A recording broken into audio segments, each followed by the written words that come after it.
Okay. ఈరోజు మళ్ళీ మనం ఈ సైన్స్ టెక్స్ట్ బుక్‌లో ఒక టాపిక్‌కి వీడియో చేసుకుందాం. ఓకే అమ్మా. డైజెస్టివ్ అండ్ ఎక్స్క్రియేటరీ సిస్టమ్ అయిందా నీకు? అయిందమ్మా. ఓకే. ఆ డైజెస్టివ్ సిస్టమ్‌లో ఫుడ్ ఎలా డైజెస్ట్ అవుతది, అలాగే ఆ ఫుడ్ ఎలా బయటకొస్తది, ఎక్స్‌క్రీషన్ ఎలా అవుతది అవన్నీ చెప్పారు కదా! అయితే అందులో వెరీ ఇంపార్టెంట్ ఏంటంటే healthy habits for proper digestion and excretion. అంటే మన ఫుడ్ బాగా డైజెస్ట్ అవ్వాలన్నా, ఆ డైజెస్ట్ అయిన ఫుడ్ మళ్ళీ బయటకి ఫ్రీగా ఎక్స్‌క్రియేషన్ అవ్వాలన్నా కొన్ని హ్యాబిట్స్ అనేవి ఉండాలి. అవి చెప్పారా మీకు? చెప్పారమ్మా. తెలుసా అవేంటో నీకు? చెప్పు. ఏంటవి? Eat eat at regular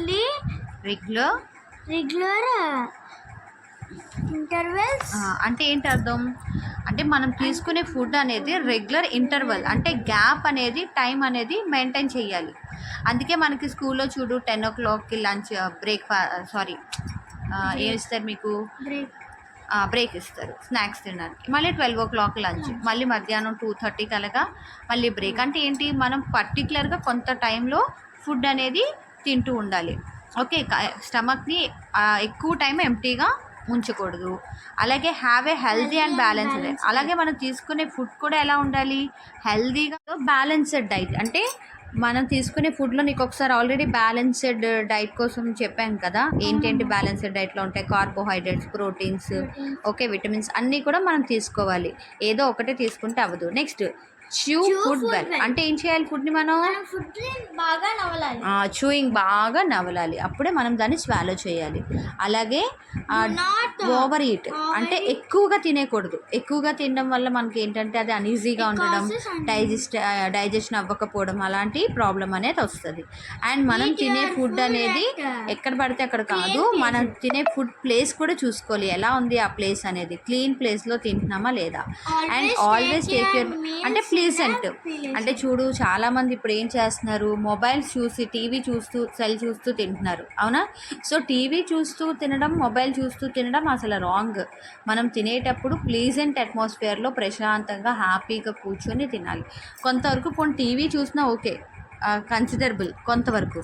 but చాలామంది మొబైల్ చూస్తూ తింటున్నారు కదా, it is not considerable. Okay. ఎట్టి పరిస్థితుల్లో మొబైల్ చూస్తూ మాత్రం ఫుడ్ మనం తినకూడదు. Don't eat food while watching mobile. Okay. ఇంకొకసారి రిపీట్ చేయకూడదు. ఓకేనా? నువ్వు ఒక్కొక్కసారి చూస్తూ ఉంటావు. సో మనం బుక్లో ఉన్నది ఓన్లీ జస్ట్ నేర్చుకోవడం కాదు, దాన్ని కన్ఫర్మ్గా మన లైఫ్లో దాన్ని ఇంప్లికేట్ చేయాలి. ఓకేనా? అందుకే మన బుక్లో ఇస్తారు. సరదాగా ఇస్తారు. ఆ బుక్లో ఎందుకు ఇస్తారు? అసలు ఏంటి బుక్లో ఉండేది? వీ షుడ్ లెర్న్, నేర్చుకోవాలి. And we should implicate an our life. ఆ నేర్చుకున్న దాన్ని మనం మన లైఫ్లోని ఇంప్లికేట్ చేయాలి, అప్పుడే మనం సక్సెస్ అవుతాం. సో కాబట్టి నువ్వు ఈసారి ఫుడ్ని మాత్రం టీవీ చూడు పోనీ ఓకే, కన్సిడర్ చేస్తాను, కానీ మొబైల్ మాత్రం చూడొద్దు. అలాగే don't run or do heavy exercises just after eating. చాలామంది ఏం చేస్తారు, తినేసిన వెంటనే ఎక్కువ పరిగెట్టడం, ఎక్సర్సైజ్ చేయడం చేస్తారు. ఎప్పుడు తినగానే మనం పరిగెట్టడం గట్రా చేయకూడదు. ఒకసారి గుర్తుందా, తినగానే పరిగెడితే ఏమైంది నీకు? వామిటింగ్ అయింది అండ్ సైట్ కూడా పైనలాగా వచ్చింది. సో తినగానే మనం రన్నింగ్ అనేది చేయకూడదు.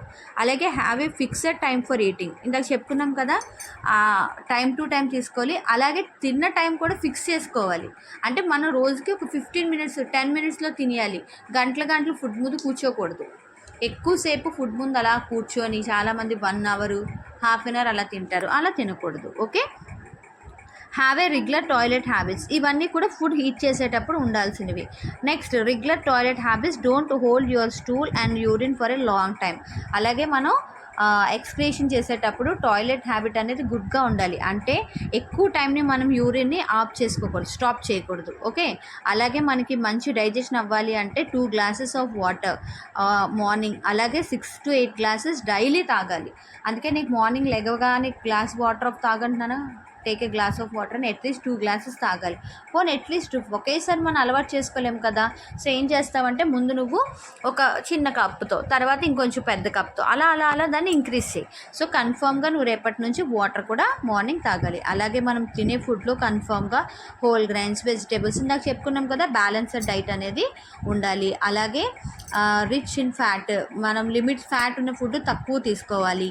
అండ్ ఎక్సర్సైజ్ రెగ్యులర్గా ఎక్సర్సైజ్ చేయడం వల్ల స్వెట్ అనేది ఎప్పుడు మన బాడీ నుంచి బయటికి రిలీజ్ అవుతూ ఉండాలి.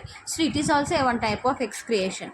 అందుకే నీకు ఫిజికల్ ఎక్సర్సైజ్ చేయమంటూ ఉంటాను. ఏం చేస్తాను, ఎవ్రీ టైం సండే హాలిడేస్ వచ్చినప్పుడు ఏం చేస్తావు, సైక్లింగ్ గట్ట ఇవన్నీ చేయడం వల్ల స్వెట్ అనేది రిమూవ్ అవుతుంది. అలాగే too many sweets and chocolates and Lay's అలాంటివి తినకూడదు అని చెప్పాను. నువ్వు చాలా మానేసావు, వెరీ గుడ్. బట్ ఇంకా మానేయాలి. Main chocolates, Lay's, packet food ఉంటుంది చూడు, స్టోరేజ్ ఫుడ్, అవి ఎక్కువ తినకూడదు. ఓకేనా? ఇవన్నీ కూడా మనకి healthy habits for digestion and excretion. Okay, రేపు నెక్స్ట్ ఇంకొక క్లాస్లో కలుద్దాం. ఓకే, బాయ్, గుడ్ నైట్ చెప్పే అందరూ. Good night friends.